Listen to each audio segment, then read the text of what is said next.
As a youth pastor, I'd always thought what I was supposed to be about was making disciples. And that's true. But at some level, you confuse making disciples with making pastors. I would think through all the different kids that would come through my youth group on a regular basis, and my dream would be that they would end up becoming a lot like me as a pastor when they were finished in my ministry. But then there was always a couple of those kids that never really desired to do that, but did want to express the kingdom of God through the way that they were wired. One of those people was my friend Pete. Peter was a typical youth group kid, grew up from 9th grade to 12th grade with me in my ministry, and obviously was relational, loved music, loved sports, and just loved being with people.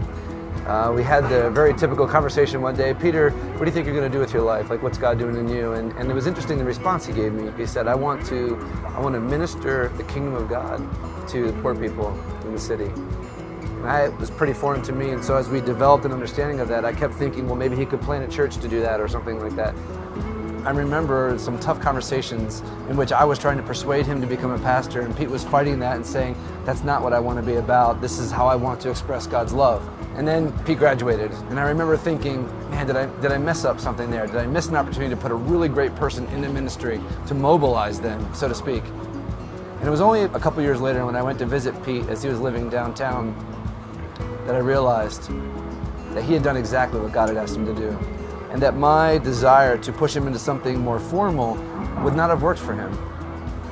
See, Pete moved into a community, lived amongst the poor people there, helped them to get things like driver's license and clothes and make sure they got fed every week.